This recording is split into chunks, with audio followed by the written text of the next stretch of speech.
என் தங்கச்சிய எப்படி எப்படி போட்டுருக்காரு பாருங்க, விஜய் படத்தை போட்டு ஒருத்தர் இது மாதிரி ஒரு புத்தகம் போடலாம். உங்களுக்கு புரியுதுன்னு நினைக்கிறேன். இப்ப நீங்க பொன்ராஜ் என் மேல கமிஷனர் அலுவலகத்துல மனு கொடுக்க போனீங்கல்ல, புகார் அளிக்க போன, அதுக்கு தகுதியும் நேர்மையும் உங்களுக்கு இருந்திருக்கும்.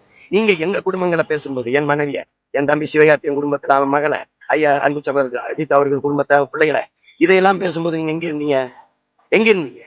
அப்ப உங்க கட்சிக்காரங்க என் கட்சியில் இருக்க பிள்ளைகளை, மற்ற கட்சியில் இருக்க பெண் பிள்ளைகளை அவ்வளவு கேவலமா எழுதுறானே, வாய்க்கு சொல்ல முடியாத வார்த்தைகளை. நீ எல்லாத்தையும் சேர்த்து நான் எடுத்துக்கிட்டு, மொத்தமா இவ்வளவு இருக்கும் எடுத்துக்கிட்டு, நான் இதே கமிஷனர் அலுவலகத்தில் உங்க மேல புகார் கொடுத்தா எப்படி இருக்கும்? இப்படி பேசுறாங்க எங்க குடும்பத்து பிள்ளைகள் எல்லாம். அவர் கட்சி அவர் கண்டிக்கல. இப்ப அவர் மேல இதுக்கு ஒரு வழக்க பதிவு பண்ணி விசாரிங்க, என்னன்னு கேட்டு நான் கூட கொடுக்கட்டுமா? நான் இதெல்லாம் சேர்த்து ஒரு புத்தகம் போடட்டுமா? எப்படி எழுதியிருக்காங்க சமூகத்துக்கு காட்டலாமா? சொல்லுங்க. அதை நீங்க கண்டிச்சுட்டு என்ன வச்சுக்க, இவர் பேயாம பேசுறாரு, உன் முள்ள பேசும்போது இந்த மாதிரி பேசாதீங்கன்னா சொல்லிருக்க மாட்டாரு. பொன்ராஜுக்கு கட்சி இல்ல, அரசியல் இல்ல, வாக்கு இல்ல, சமூக அக்கறை, அதுலதான் அவர் பேசுறாரு. உங்களுக்கு புரியுதா? அவருக்கு நீர் ஊடகத்துக்குள்ள இருக்கிறனால ஒரு மனிதனா சொல்லிட்டாரு, மத்தவன் மனசுக்குள்ள புளிங்கிட்டு வேதனை பண்ணிக்கிட்டு இருப்பான்.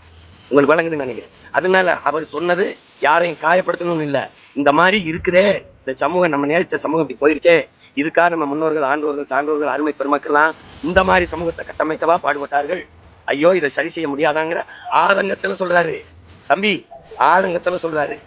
அதுவே தவறுன்னு நோக்கத்தோடு நீங்க எழுதுறீங்க, எங்களை அசிங்கப்படுத்தணும், கேவலப்படுத்தணும், எங்க குடும்பங்களை எழுதுறீங்க, எங்க பிள்ளைகளை, குறிப்பா என் கட்சி பிள்ளைகளை ரொம்ப எழுதுறீங்க.